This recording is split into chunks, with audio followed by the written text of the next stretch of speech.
Throughout history, freethinkers have outraged the religious with their wacky ideas about the virtues of free speech, reason, and of course, eating babies. Now, God is dying, and it's time to dispose of his remains. From the pits of hell, Satan sends two puppets of the imperialist West and the Zionist Jews against God, Islam, and tiny kittens to bring you their propaganda and conspire for a new world order. This is Secular Jihadists for a Muslim Enlightenment with Ali Rizvi and Armin Navabi.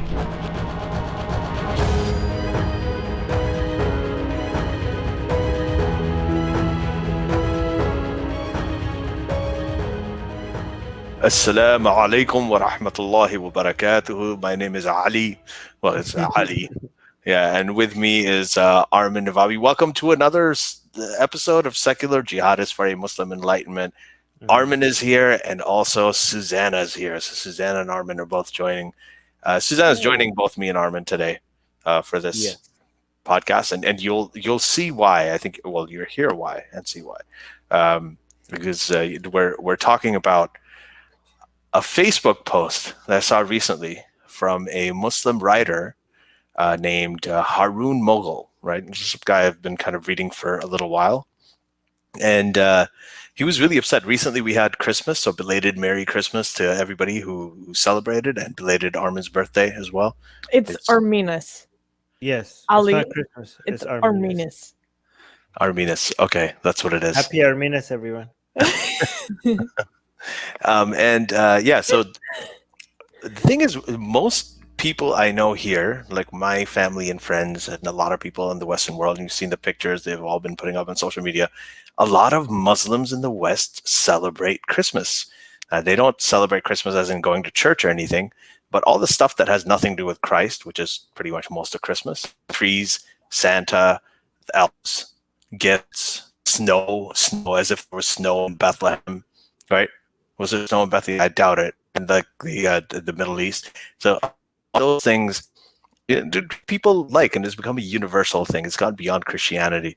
But this guy Haroon Moghul has a problem with it. So I'm going to read a little bit of what he said. I think Ali's idea is getting choppy again, but this is the last time I think it's getting choppy, right? This is the last time, yeah. The next show is going to be with my Inshallah, my Ignite Wi-Fi connection will be on a new place. So yeah, sorry guys. I hope you didn't miss too much. Wait, really quickly, I want to introduce myself because people might not know who I am.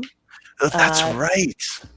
I thought we think you know. Everybody knows who you are. Go ahead, Susanna.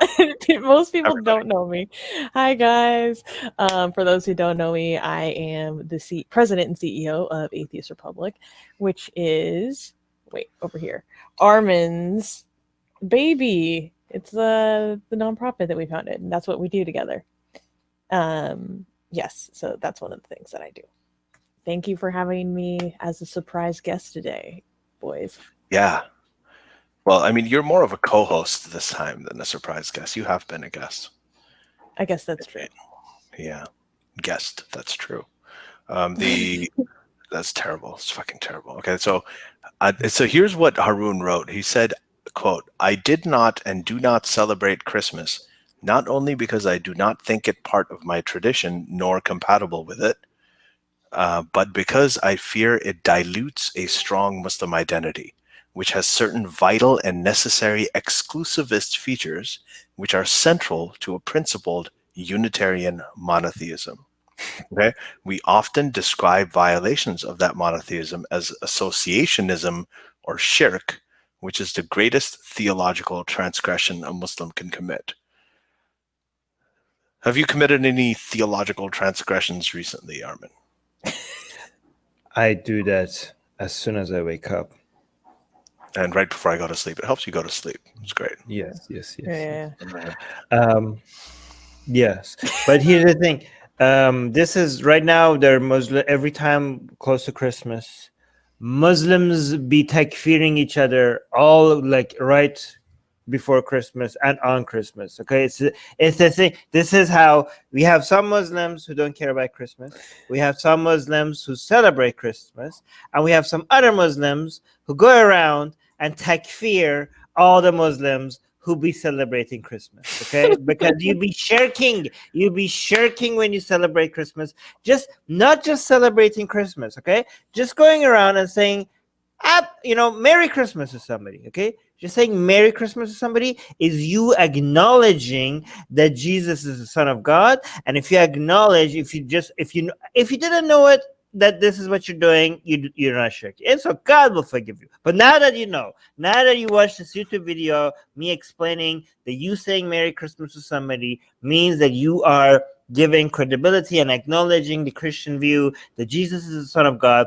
You are saying that it's possible for God to have a son. You're acknowledging, you're giving partners to God. You're assigning divinity to an entity other than Allah himself. And that is beyond sin in Islam, okay? We have sin and we have shirk. Some people say like, oh, shirk is the greatest sin.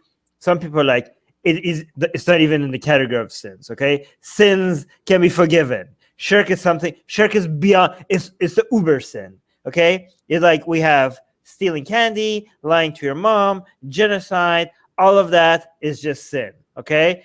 Beyond all of that, we have shirk. Shirk is even suggesting that there's any divine entity other than Allah in the universe, which Shias do all the time. So Shias are all non-Muslim. So basically, they go around and we're like telling Muslims, calling out Muslims for not being Muslim because they're doing shirk. This accusation of some Muslims by other Muslims that you're not a Muslim anymore because you said Merry Christmas or anything else, that's called takfiri, which is some people associated with the Khawarijite thing to do, right? By the way, you guys know Muhammad Mo Saleh, right? Yes. The football player. That's a football player you're talking about. You called him a footballist earlier before. I don't just say football player or footballer. I don't think I said that. Okay, you did because we both talked about it when you went to go pee. Okay. I'm so glad you're here. Otherwise, he would have denied All right, it. we're not having Susanna here ever again. This is the last time. You need this is the last time joining us for every episode from here onwards. Anyway, go ahead. No, this is the last time. That'd be Armin's dream. You guys see this article? Right? Somebody want to read the headline? Okay, it says Liverpool star Mo Salah bombarded with hate-filled replies after posting family Christmas message.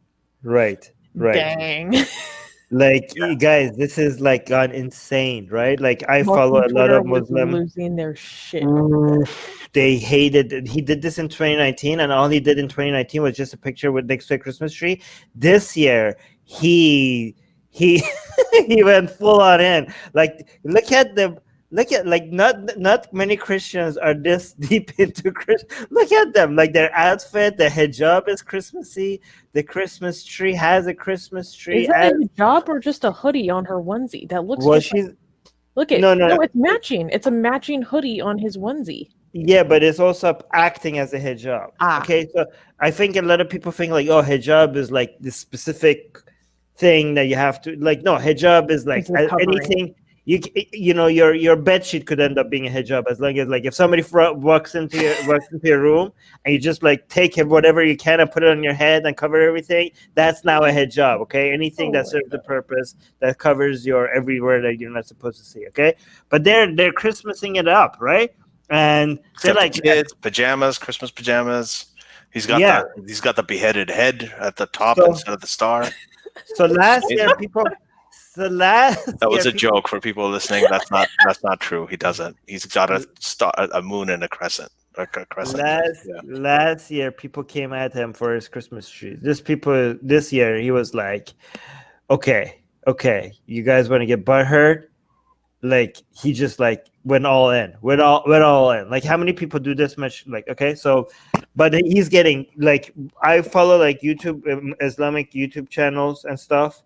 And they are triggered. Ali Dawa had a entire video on this, right? Oh my gosh! Well, you know what Muslim Twitter was going after with?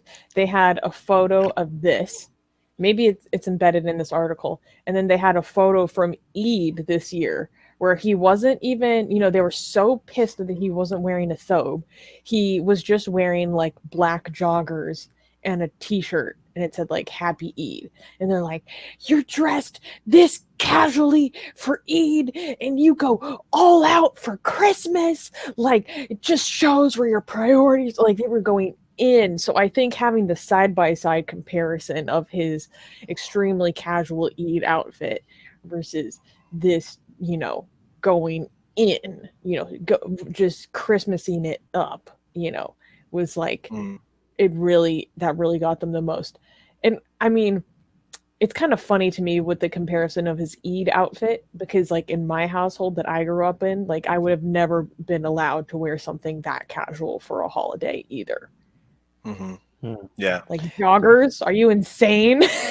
So let's be fair. Okay, so he, like some butthurt tweets which got 2,100 likes saying, today you are a Christian and tomorrow you are a Muslim. You will explain this to your creator. Oh my god, that's so aggressive. But here's one that actually got 6. So let's be fair to some Muslims. Okay, this one got 6,400 likes. It's saying, I live in Dubai and Christmas trees in all the malls, Christmas songs in all the shops, Christmas markets everywhere, and that's in a Muslim country. Imagine that, but it intensified times 100 in the UK. Is he really going to deprive his daughter of all that joy and happiness her friends are experiencing? Okay. I need to say something about this. Is the thing. Okay, when you have, I have a daughter. Okay, she's 4 years old. She goes to school. It's all over the place. And you know what happened a little while ago? A few weeks ago, she came home with this thing. Oh, I actually have it here somewhere. Nobody could see it, but it's a little. She came with a little clay molding that they did that was decorated, had little jewels and things on it. And she asked me to put a candle on it, and I did. I was like, "Oh, what is this?" And she's like, "Well, this is a diya lamp." So diya is during Diwali, right? They do diya. So everybody in her class made these little lamps, right, for Diwali, and it was really sweet. And they did that. So they made the Diwali lamps. When it's Eid, they do Eid stuff. And when it's Christmas, she comes home with Christmas and she likes it. So she gets into this, and I love seeing that. I think it was Sean Illing from, he's a reporter for Vox. So he actually posted, he just had a kid recently too. And he was writing, he's like, my entire life I said I'd never lie to my kid about Santa Claus. But now I'm like, if anybody tells my kid Santa isn't real, I'll cut them or something like that. So it's, it's just something that people get into. And I love the power of secularizing religion. Like if you look at Easter, okay? Easter, bunnies and eggs. This is the time when Christ was resurrected. What does that have to do with bunnies and eggs? Does anybody know? You guys know? Jesus told everybody to hide the eggs before he died. No. Well, great guess, Harvin. Excellent. Yeah. It's a very educated guess. I respect it. But the thing is, Eostre represents fertility. Yeah, the goddess of fertility, the Germanic goddess of fertility, Eostre, I think that's how you pronounce it. That's where the word estrogen comes from. She's a goddess of spring, okay? Bunnies bang a lot, right? They reproduce really fast, fertility. Eggs, fertility. Bunnies don't lay eggs, but somehow that is a thing. It's bunnies and eggs. That's what Easter is. And it's a complete it's sort of like a middle finger to the resurrection, but it is a complete secularization of it. The same thing with Santa Claus. The current look of Santa Claus, even though it was invented a long time ago, but the red and white thing, that look was given to him by the Coca-Cola company in their advertising, right? That's what it is. This is the direction it's going in. Everyone likes it the way it is, and I actually don't have a problem with it. And I'm going to read, unless if you guys have something to say, say it. I want to explain. A lot of people think like, come at me and they say like, Armin, you're against Islamic reform, so how come you think this is a good idea to secularize? I don't know, Christian or Islamic traditions, to celebrate Christmas. I think it's a great idea to secularize Eid and find ways for people to enjoy Eid and Islamic art and Islamic architecture and Islamic history, and make it less religious. And they're like, isn't this reform? Aren't you against reform? This is the opposite of reform. This is the Yes. very, very opposite of reform, okay? The way you should look at it, Islamic reform is keep the belief, get rid of some of the practices that they don't like, okay? The practices of like going choppy, or going like extra like conservative, or like full on, like there's so many things that we associate with barbarism or conservatism, or like being stuck in the 7th century and all. Like, let's get rid of all that practices. Just keep the belief. That's what reform is about, right? Maybe we look at the Quran, read it in a different way, look at the Hadith, read it in a different way, just so that we could modernize the practices, okay? I'm against that. That's the belief is the problem. When you have the core toxic idea that is there, that when you have the Quran that is there, that is basically the stinking thing that, you could just hide all that crap under the carpet and make the living room look nice and all. It's still gonna stink up the living room, okay? You can't hide that stink, okay? The secularization is the opposite of that. Secularization is get rid of the belief, okay? Once you get rid of the belief, you could continue the practices. You will only continue the practices that are not harmful, because the practices that are harmful make no sense. Why would you continue them anymore, right? Anything that is taxing, anything that is harmful, without the belief, they're not going to make any sense. But the parts that you actually enjoy, the food that you enjoy, the art that you enjoy, the traditions that you enjoy, you're going to continue them, not because they reflect any belief that you have, just because you had fun with them. And if you want to have fun with them, you're going to continue having fun with them, okay? And if you want to feel part of a community, if you want to be nostalgic about it, if you want to like find a way to bond with other people about it, the belief was the problem. You got rid of the belief. If you want to play dress up, if you want to play have fun with music or whatever, with food, that is harmless. So secularization, I support. Reform, I'm against. Mm-hmm. Yeah. I don't know, Susanna. I was going to actually read out something that a previous guest on this podcast, Phil Zuckerman, said to Sam Harris. I mean, this is an interview. Sam interviewed him in I think 2014. So I'll just read this out really quick. So Sam asked him. He said that many of us have acknowledged that although replacing religion may not be an appropriate goal, religion does offer people many things they want in life, like buildings, nice buildings, dedicated spaces, community, rituals, and rites of passage. So how do you get rid of religion and also fulfill these needs? So Phil Zuckerman answered him, and then I'll read part of his response. So the one thing he said is, first, secularize religion. By that, I mean keep the rituals, the holidays, the buildings, the gatherings, the knickknacks, but let the supernatural beliefs wither and fade. The example of this that first comes to mind is Reform Judaism. Most American Jews get what they like out of Judaism: the ceremonies, the holidays, the sense of belonging, multi-generational connections, opportunities for charity, and yet they have jettisoned the supernatural beliefs. Many liberal Episcopalian congregations, too, are in this vein, also Quaker meetings, and most Scandinavians, with their modern form of Nordic Lutheranism, are as well. They observe traditional religious holidays, they participate in various life cycle rituals, and they congregate now and then in church. They even, quote-unquote, feel Christian. Yet they do all of these ostensibly religious things without a scintilla of actual faith in the supernatural. And then he says, I think it would be great to have Catholicism, Islam, Judaism, Hinduism, all existing here and there, but neutered of their supernatural hoo-ha. I know that may seem contradictory or absurd, but I believe it's possible. And I really think that sums it up perfectly. It says exactly what Armin is saying. It's just it is actually a path away from religion. When we take away the resurrection and the lifting of Christ and all the supernatural, BS around the tradition that's super serious, and we replace it with bunnies and eggs on Easter, or with Santa Claus and elves and Christmas trees and gifts on Christmas, right? Then we are actually moving away from religion. We're turning it into something more like Halloween, something that's like a little bit more fun and enjoyable. and people can still have these things, and it's easier to unburden yourself of an ideological belief if you can still hold on to the fun of these traditions and still connect with them, because these are things that may remind you of your childhood, of your, whatever, your associations with friends and memories and everything, and you can still have that and hold on to it. It makes it easier to not have to hold on to the ideological belief. Right. And the example I usually give is like, you could enjoy fiction without actually believing that it's true, right? You could enjoy Harry Potter without necessarily thinking that Hogwarts is a real place, and the witchcraft and wizardry. So you could enjoy religion, you could enjoy Christianity, as long as you don't believe in that any of that is actually real.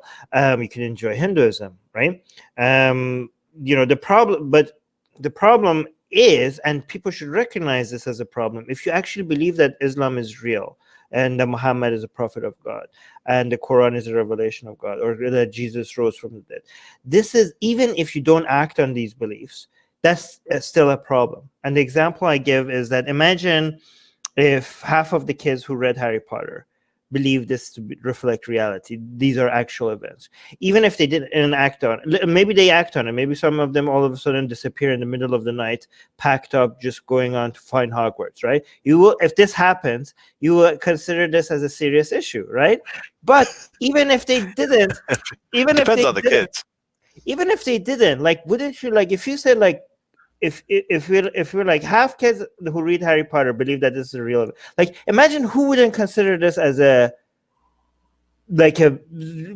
huge issue. Like, why are half of the kids who reading Harry Potter, like millions of kids around the world, actually believe now in witchcraft and wizard? Like, everybody, Muslim, Christian, Jew, Hindu, atheist, would be like, we have a problem. We have a problem, and this is insane, and we need to figure out why are we here.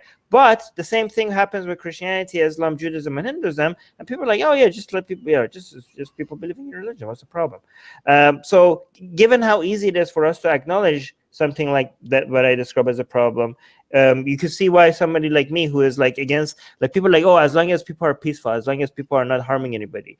Imagine, that makes no sense. Just this belief in these supernatural stuff is already indication of a major problem that we have when it comes to people, when it comes to addressing people do not understand how to recognize what's real and what's not real. So same thing with Harry Potter. Like, we won't say like, oh, let people believe that Harry Potter is real as long as they're not hurting anybody. We're like, what the hell are you talking about? This is already an indication of a major problem that we're having. You wanted to say something? I remember kids when they turned 11 crying that they didn't get a letter from Hogwarts. Yeah. Really? Yeah. So, like, okay. I don't know if they believed it was real or they wanted it to be real that badly. But yeah, that's a huge problem. Yeah. And what you were saying, if the other major faiths would feel very threatened if a lot of children actually believed that was real. In fact, I remember growing up finding VHS tapes at my grandparents' house that was basically like exposing Harry Potter, like about why you shouldn't let your kids near Harry Potter because you're introducing them into the belief of witchcraft and all this stuff. So, like, they were already had the alarms raised. I remember the controversy when Harry Potter first came out, right? When it first came out, I was an adult at the time. Sorry, guys. But there were articles being written about it. It's like, this is witchcraft. This is really bad for kids. It's very scary. It's about death and demons, and this is not appropriate for kids. A lot of the Christian groups were really upset. Yeah, it was pretty controversial. Okay, so but first, that's we already know it's a problem. But the Susanna mentioned the 11-year-olds. Okay, if their 11-year-old is crying because they know it's not real, they just wish it was real, I guess that's less problematic. But again, if they are actually crying, if there's two 11-year-olds, one's like, oh, why didn't I get a letter? And they think that it's real, and the other one thinks like, what the hell, this kid is an idiot. We obviously see the second 11-year-old as way smarter and more, intelligent. Like, this is a dumb. You didn't raise your kids right if your 11-year-old is actually waiting for a Hogwarts letter. Okay, I do want to ask. Okay, so by the way, this whole process of secularization is good for Muslims and Christians, right? It's this, like, a lot of people think that this is like we atheists are trying to make the world a better place just for us atheists. No, this makes Muslims in Christian countries be able to enjoy Christmas. This makes Christians in Islamic countries be able to enjoy, take part in, and unite and see themselves part of the community in Islamic countries, right? Iftar, baby. And this hasn't happened yet, but the same way, like, if think about Muslims living in mostly Christian countries, and then we go through the secularization of things that bring people together, and all of a sudden Muslims feel like, you know what, this is fun, I want to take part in, and then now they feel more part of the community, they feel like more accepted, they feel more like hanging out around, doing the things that other people do as well, and they just feel less isolated, less ostracized, less demonized, less otherized. So it is happening. Though the people so it's interesting because the people who are doing the otherization, are the Muslim fundamentalists who are trying to get them back. Right, the secularization of these events is making them, the less fundamentalist Muslims find more ways to feel included in society. And maybe one day this will happen in Islamic countries. Maybe, I don't know. I hope one day, where the minorities feel like this is not an Islamic holiday. This is now a holiday for everybody, and they feel more part of, like, part of the society. Imagine the ex-Muslims or atheists right now in Islamic countries who hate anything Islam related. Now, at some point, if we secularize it enough, imagine living in a Saudi Arabia where open atheists are looking forward to, I don't know, a certain age or something. Yeah, but I don't know. Here's the thing, though. I can't see that happening anytime soon, and I can't even relate to that much because I was raised Shia, and Eids were supposed to, like, most of the celebration, in everything Islamic is sad and crying and wearing black and hitting yourself. And mostly the Persian traditional stuff was associated, like Nowruz and Charshamba Suri. Those are the things that are Persian, ancient Persian stuff, are fun. Islamic stuff is just like crying and being sad and competing with other people and how sad you could be. So this idea, I see some of these ex-Sunnis, right? And they come like, I miss this Islamic tradition. I'm like, what's wrong with you? Like, what the hell? So I can't relate to that, but I know it's a thing because Ali introduced me also to this, because Ali was like, so even though I don't get it, I know it's a thing for some ex-Muslims. But is there anything in Islamic tradition that could be turned into like a lot of fun? Because like it's really hard to compete with Christmas, for example. Like, do you think like going in the future, if we secularize Islamic events, is there potential for? Yeah, because the thing is, the Christmas that you're talking about is one that has already been turned into fun. Okay, so again, the funnest part of Christmas, which is the Santa Claus and the gifts and the reindeer and the snow and all that stuff, like Santa Claus flying through the air, and I mean, that has nothing to do with Jesus. Like in the North Pole winter, I mean, it has nothing to do with anything remotely Christian, right? Yet it's there because these things were added on. So all you need is a company like Coca-Cola or someone who's got an advertising campaign that just takes on Eid, and you just have to, I guess, commercialize it in that sense. But you can bring in characters. You can have like an Eid camel, or I don't know, like what do you Eid camel? Capitalism fixes everything, basically. That's right. I mean, technically, Christmas should have been associated with camels more than reindeer too, right? But what do you know? So there's this. This is kind of interesting. Is where Haroon Moghul actually linked to an article from Traversing Tradition, and this article is by Abdur Rahman Mahmood. He's also a Muslim writer who is very upset that the Christian holiday of Christmas has become cheapened. Okay, with all this, so he's upset. Now, I'm going to ask you guys a question: how many Americans do you think of Christmas as a celebration that is rooted in Christian faith, in their Christian faith. What percentage of Americans do you think Christmas is a Christian tradition? So, Oh God. Okay. well, I read the article, so I know the answer. But also, I think you got the name of the author wrong. At the bottom of the page, it says Huthaifa Shakira? Shakirat? Okay, sorry, you're right. I did get the name of the author wrong. I think the blog is owned by oh no, they retweeted that this was somebody that I was reading a Twitter post. But yes, you're right. The author is Huthaifa Shakirat. Okay, so she's at the Yaqeen Institute. So anyway, also wow. Oh, really? From Yeah. the Yaqeen, this is from the Yaqeen. Oh, yeah. Institute. Oh, yeah.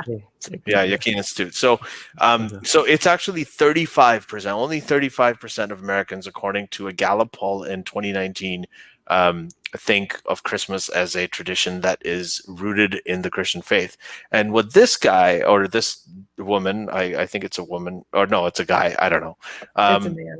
I don't want to misgender anybody here, but he's especially a Muslim. A Muslim individual wrote this article. That is an intersectional offense. So he's saying, while he's what did he say? Oh man, I forgot the part I was reading. But basically, he's just saying that he doesn't like the fact that Christmas has been stripped of all of the religious. I want to read some parts of it. The article. Okay, here I found it.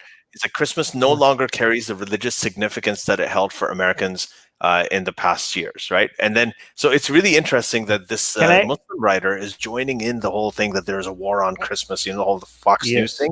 So the right-wing Christians who think there's a war on Christmas are now aligned with these Muslims who think that, that this Christmas thing is gone. Can I read the 3 paragraphs of this article? Because I think it's very important. Please do. Okay. Please do.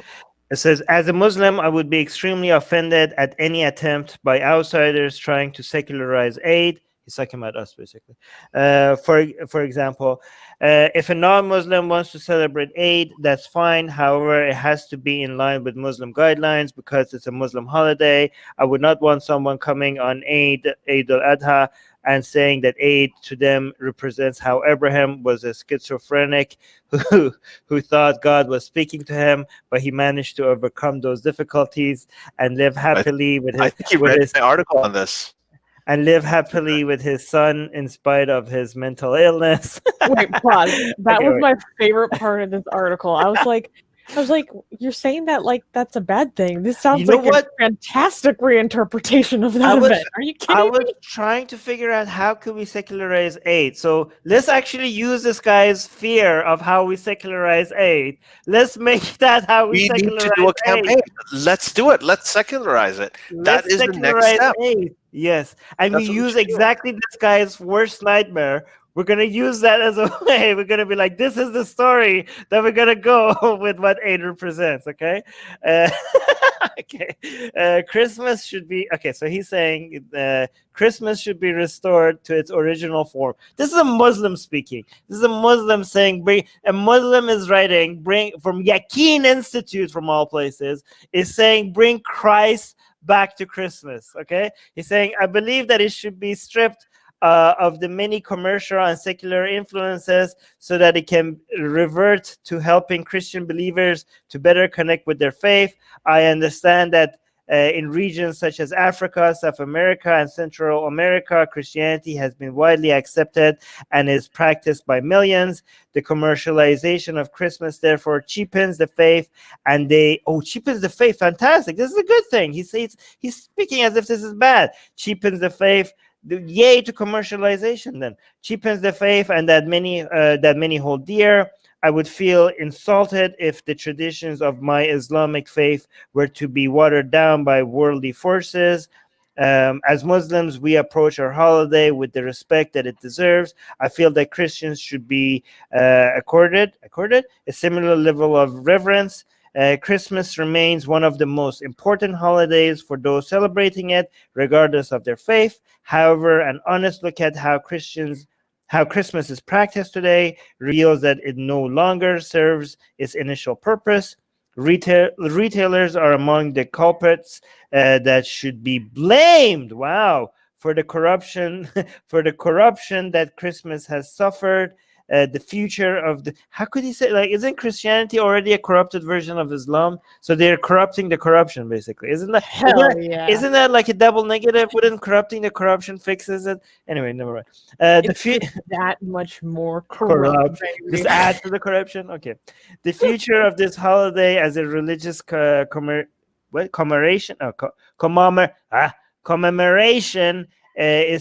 is certainly in question as an increasing number of Americans abandon religion and identify as non-religious. The Christian underpinning of Christmas could be lost. Be that as it may, Muslims should have no part in this desanctification, right? Both out of respect for Christian religious tradition, and out of defensiveness for our own religious traditions, which would naturally be the next target. So he's already predicting that it's going to be the next target, and he wants to make sure that they don't look like hypocrites because they were taking part in the secularization of Christmas, and now when we come after their traditions, they're like, no, you can't do this. He's like trying to prepare for that. But this is what he's saying. What? They're coming for our children. No, but this is this guy gives you all the reasons why you should secularize, right? This is fantastic, right? And he's worried about all these Muslims that now are enjoying Christmas, and this is why secularizing Christmas is such a great thing, because more Muslims are enjoying Christmas. But go on. No, but he's not the only one. I'm telling we're out here doing all of this other stuff, thinking we're blaspheming and offending. But this is the thing that actually scares them, because this is impinging on what they think is their territory. Okay, when you strip with the Eid thing, if we do secularize Eid, right? If we start doing this, this is how freaked out they are about Christianity or Christmas being secularized. Like, if we did the same thing and made Eid universal, right? Like that, it would be that would be the game changer. That is the real threat that they feel. You heard people say this, that you're an ex-Muslim now, change your name. Why do you still have a Muslim name? Right? That is the kind of thing that really feels like a threat to them. They think that is the biggest threat to the faith, because it is. Like, Phil Zuckerman is right about this. He's absolutely right about it. That is the way. When you're talking about leaving religion, what are some of the main reasons that people don't want to leave religion? They want security. Yeah, it's mainly their community, their rituals, their childhood. They have bonds with their families. Like, if I lose the faith, then I'm going to lose my family. My family's going to disown me. My neighbors are going to ostracize me. Those are the things that they don't want to lose. So what if you give them a way to keep all that stuff and give up without the belief? That's what the book, The Atheist Muslim, is about. I'm sorry, I'm totally plugging it right now, but that's exactly the thesis of it. And that's why I wanted to really talk about this topic right now, because I actually think it's super important. Oh, thank you very much. Yeah. Look at how cute we are with our copies. You guys are great. I love you guys. I gave them my last copy. I have to get more. But that was the point of it, is that if you can do that, that's not. And Armin, you nailed it. You actually said it. I should have put that in the book. What you said about how this is the opposite of reform, and that entire thing, that the rationale that you gave of it, it is that. That's the whole point. It's not reform. It's not a lie. You're very openly saying that, okay, I kind of like this party thing. I'm going to do my iftar, but I'm going to do it with a beer, right? Right. Or I'm going to do my Eid party, but bring whatever element you want. I'm going to make it mixed sexes. I'm not going to have it segregated, things like that. Yeah. That is the stuff that really becomes a threat to them. And go ahead. This article was interesting to me because I think this mentality fits very well into a certain section of Muslim intellectuals or apologists who basically are against representation. Mainstream representation in U.S. culture specifically, because with the larger representation is going to come a lot of this secularization and the taking away of the traditional meanings. this article is very interesting to me. And then also the when you sent this to us, Ali, you sent it with the Facebook post of someone. Haroon Moghul. Yeah, so he had a couple of interesting things to say as well. Like when before the show started, we were talking about the way he talks about well, let me pull it up. It was the exclusivist, right? Yes, the exclusivist part of it. And oh wait, I have it right here. Yeah. I did not and do not celebrate Christmas, not only because I do not think it part of my tradition nor compatible with it, but because I fear it dilutes a strong Muslim identity, which has certain vital and necessary exclusivist features, which are central to a principled Unitarian monotheism. And then that's where he talks a little bit about shirk. That's how cults work, right? I mean, you know about that. But I mean, also, like, in a certain sense, he's right. Mm-hmm. Like, this is the definition of in-group versus out-group identity. Like, an in-group identity is exclusivist. It by definition, we have to have things that define us as what our group is. But it doesn't have to be this exclusivist. Like, yeah, it's I mean, I think that it's something that I've thought of for a very long time, but reading this really, it was an epiphany, sort of what I kind of seeing Armin go through that process right now, where that's it. This is what we need to do. Yeah, this is actually what has been missing for the past decade in atheist activism, is the emotional side of this, right? Because a lot of atheist activism seems to be focused on you don't have evidence in your beliefs. Here's where your arguments are dumb. Stop believing, right? And yeah, but if you actually listen to a lot of people who are, even if they start noticing that there's holes in the narrative, yeah, I don't know if Ali knows the reference, but even the people who notice that, I'll guess. But if you listen to them, and you see a lot of the resistance is, I grew up with this. This is my people. This is my community. This is my childhood.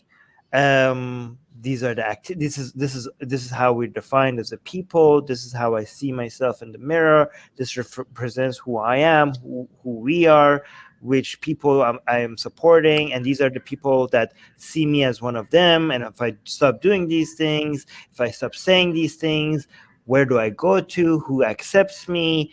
I feel like I belong to nowhere and no place and no one. And so it's just more of this. Sometimes they don't even say it that much, but you could see that that's the main resistance they're having. Like, this is who we are.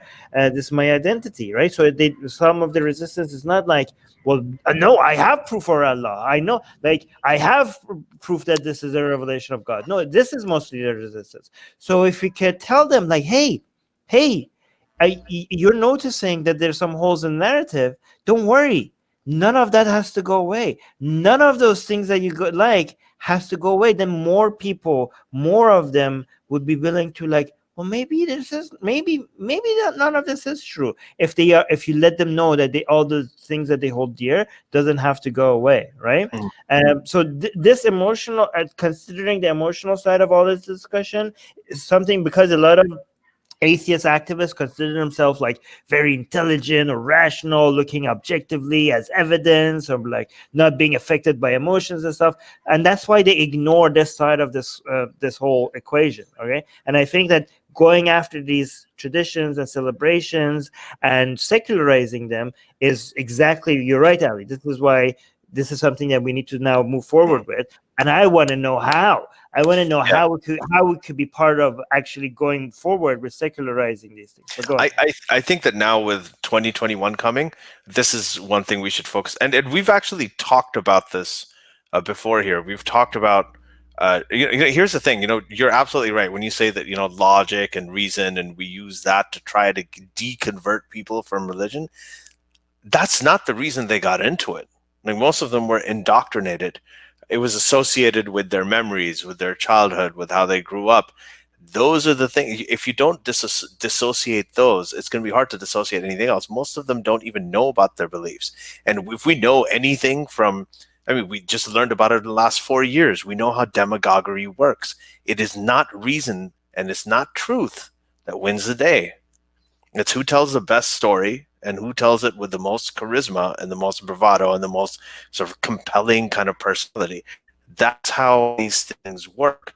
So when we have talked here in the past about the power of storytelling and the power of art, which are the things that, you know, religion uses, emotional appeal, those things that you're saying, the Shia celebrations, getting people to cry. You tell them such a terrible, sad story, and they start crying their eyes out, and they start feeling for the characters, and you can wrap up any ideological belief in that, and you can deliver it to people, and it will be successfully delivered because you're appealing to their emotions. Right? Like the religions, when they use music, when they use art, calligraphy, the adhan, the tilawat, when they read out the melodically, just hymns, gospel choirs, all of this is exactly the art in the Vatican, right? All right. This is how those messages are delivered. They're delivered as in vehicles that hit the heart, right? That hit people's hearts. And that is what, you know, we're talking about here. Rituals are a huge part of that. The secularization of those rituals is a huge part of it, the emotional part. Let's focus a little. That's why I still love Catholic art so much. Like the whole visual language of it is something I mean, also it's just how I was raised. It's something I know so well. So, and it's so dramatic. Yeah, it's the drama. It's the passion of it. Yeah. You just sent us in the chat something you wrote. Bulbo sent us something. It's Bulbo. Well, yes. Oh no. That's That's a separate thing. Yes. Sorry, I can't change my name here, but yeah, there you go. So, you sent us this article. Short write up that you did about secularizing Eid 2 years ago. Was there anything in particular you wanted to highlight about this? Oh no, this was I just wanted to send it to the chat to people. It's something. It's when you were reading about that post about what he said about Abraham, the schizophrenic thing.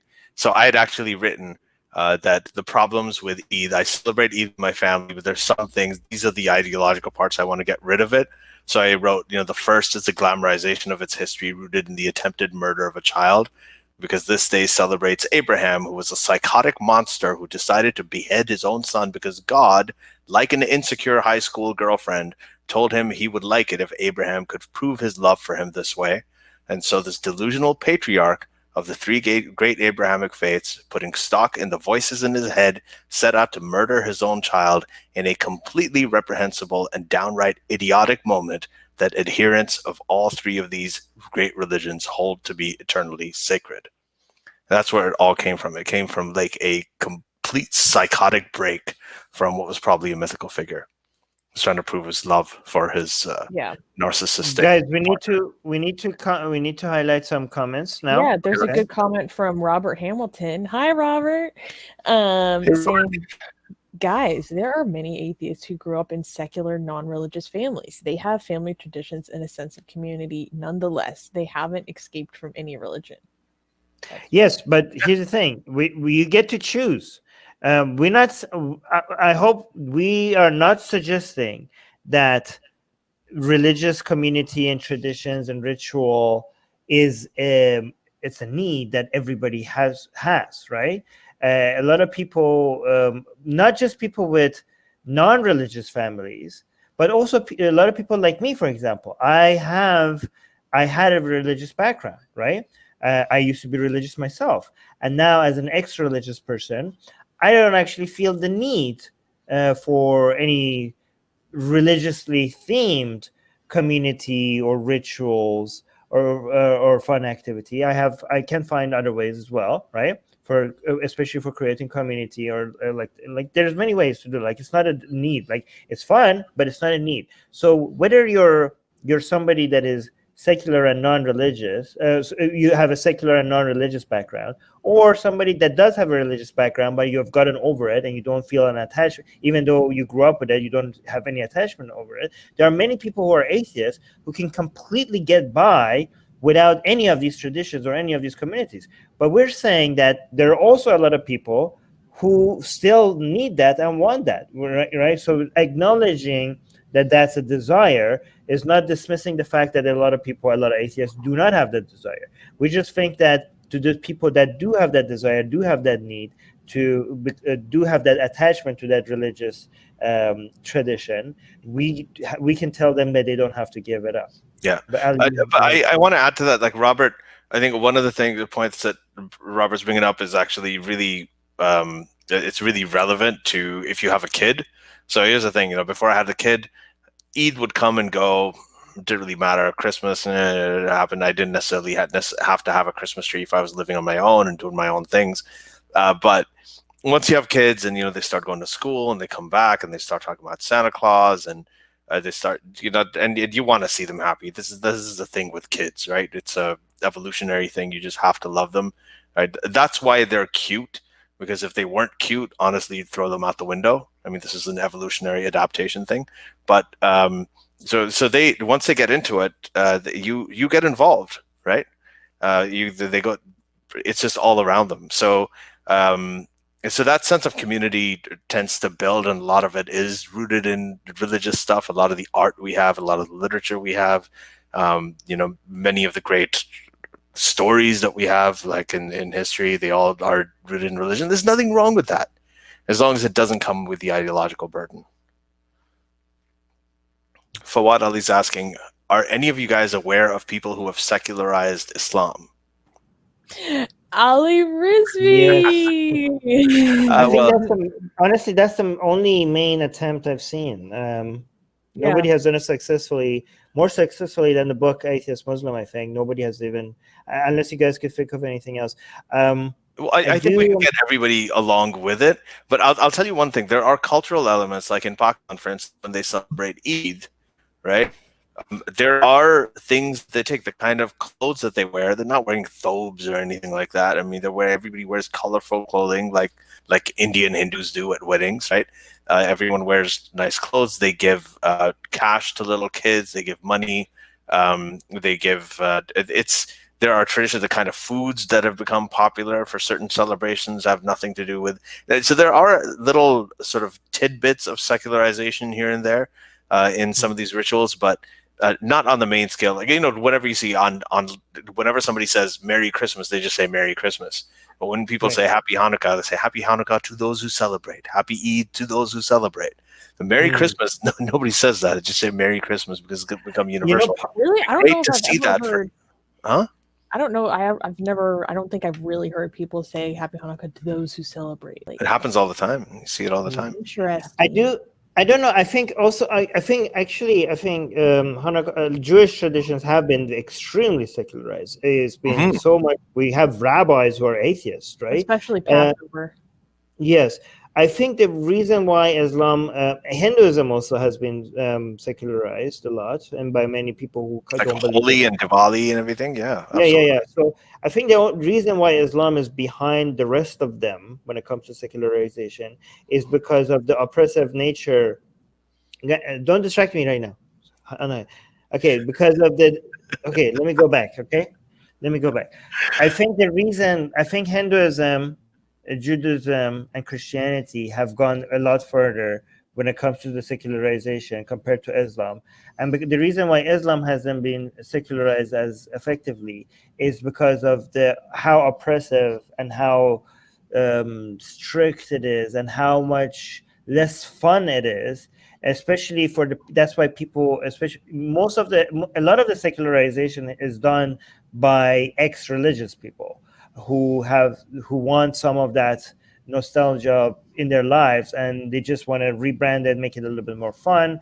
But a lot of people, the vast majority of people who leave Islam, in my experience, which might be wrong, don't want anything to do with it anymore. Like, they are so happy to rid of Islam and anything that isn't even remotely Islam related. They want that out of their lives. Like, I know people, if you play the Quran or Azan for them, they hold their ear. They feel like trauma, right? And people just don't associate Islam with much fun. as much as maybe Christians, Jews, or Hindus who grew up with their religion. And that's why I don't think there's that much of an attempt to keep any of it. I know there's exceptions, but it's just a lot less. Actually, one attempt I've seen in some XMNA groups, secret parties that they have, was haram Eids, where they do Eids, but they mix all of the traditional Islamic foods that they eat during Eid, but every food has to be mixed with something that makes it haram in some way. It has to have either pork or alcohol in it. It has to be haram somehow. And that was one twist. I saw that. I did. I saw the pork halim that they made, and it just doesn't work. It doesn't work. I mean, it's nice. It's a valiant effort, but oh my gosh, yeah, it's no. Yeah. By the way, well, I've seen people or ex-Muslims do like a mukbang, for people who don't know, which is like a all-you-can-eat feast, like mukbang Ramadan. So instead of fasting, they're eating way more than anyone would advise. Yeah, it's probably not the best way to do it. Bulbul is saying they're trying to desecularize Hindu festivals now. Desecularize usual Hindutva nonsense. This is what the right-wing fundamentalist religious people are trying to do. In many places, successfully, in some places, unsuccessfully in some places. So like the right-wing Christian fundamentalists in the United States are also trying to desecularize Christmas. They're being unsuccessful. The Orthodox Jewish people in Israel hate the desecularization of, they hate it when Jewish stories are treated as just stories and fun, like Noah's Ark. It could be just a fun cultural thing that has nothing to do with religion. They don't like that. They want to desecularize all of that as well. But I think in India, because Hindutva is becoming so much power, nowhere the far right is becoming more successfully taking over than India, and that's why you see the desecularization process of Hindu festivals are probably going to be more successful than what you're going to see in Israel or in North America or Western Europe. So, wow, thank you for letting us know. This actually means that all the sort of ex-Muslims should really start celebrating Hindu festivals and posting pictures of us doing that.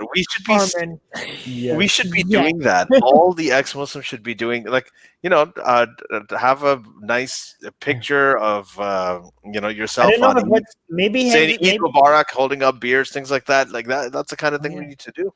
We do. Yes, you're right. We could do blasphemous art. Cartoons. The Muhammad cartoons don't work anymore. This is the shit that we need to get on now. This is partly ones do. Yes, this is also partly what the Blasphemous Art Project at Atheist Republic is doing. It's not just to normalize blasphemy, normalize dissent, fight for freedom of expression, promote sex positivity. It's also the secularization of those religious figures, like, because we as atheists are now enjoying your gods and goddesses and your holy figures, and we like it. We're not even mocking Muhammad. We're making him look like really good and enjoying it. And this is ours now, and we're enjoying it as people who don't even believe in the stories, right? These are the blasphemous art is also a secularization of these religious figures, right? Exactly. But hold on, let me see what Katie's saying. Katie's saying I have a erosion theory using mountains as an analogy. You know how older mountains ranges are not that high, while younger mountains like Everest are really. I don't know what that's referring to, but okay. Let me see. There were some other comments by Bobo. Bobo saying, did you guys read about the Muslim guy who was attacked in France for celebrating Christmas? I think Bobo sent that link to Susanna. Susanna, you know what this is about? Yeah, she did. No, it just happened a few days ago. Wait, no. It happened today. So. Oh, wow. Yeah, I'm gonna cover that. Thank you, Bobo. Thank you, Bobo.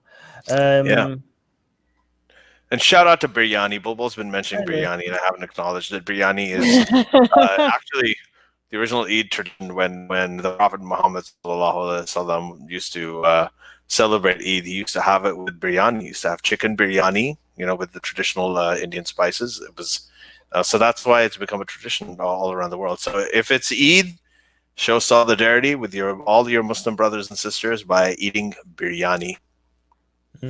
Okay, let's do one last comment because we're 1 minute next to one. This last comment saying, is this anti-Christmas thing new, or did it exist when you guys were growing up in India? Zakir primarily introduced this nonsense.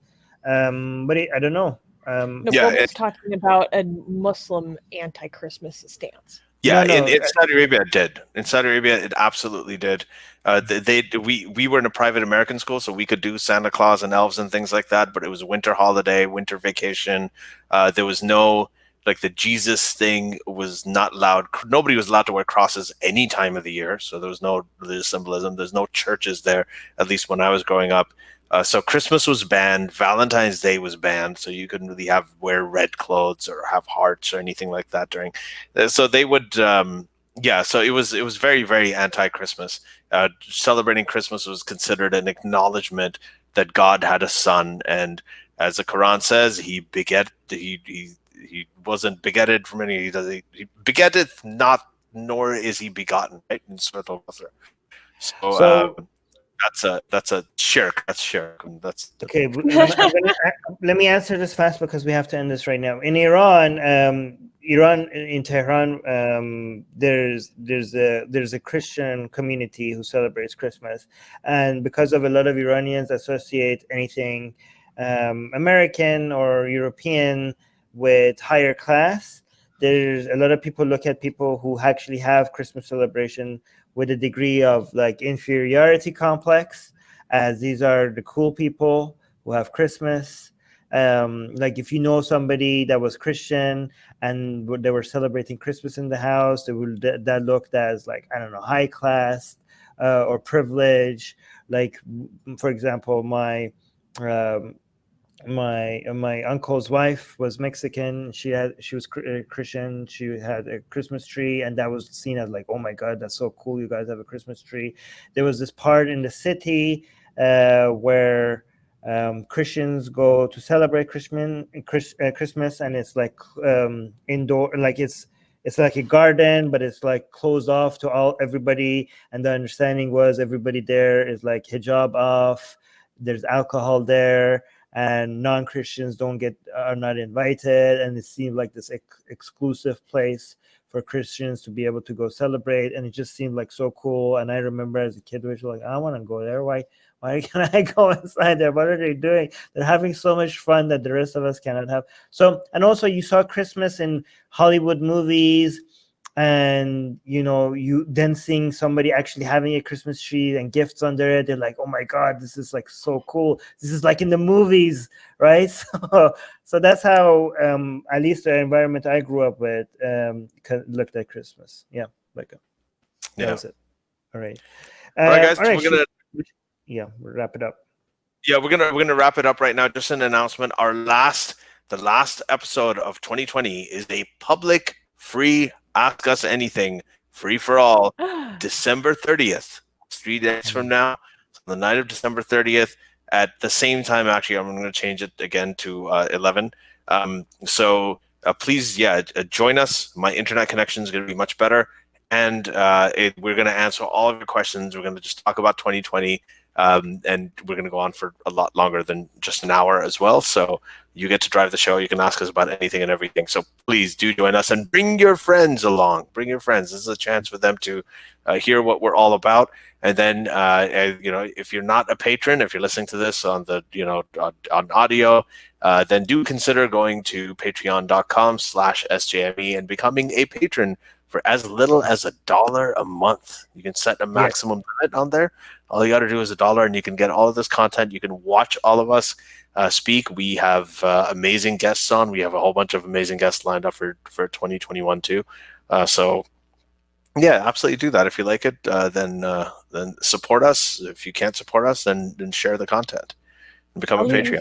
You said bring your friends, but what if you are my friends? What? Oh, I'm sure you have a lot of friends. It's true.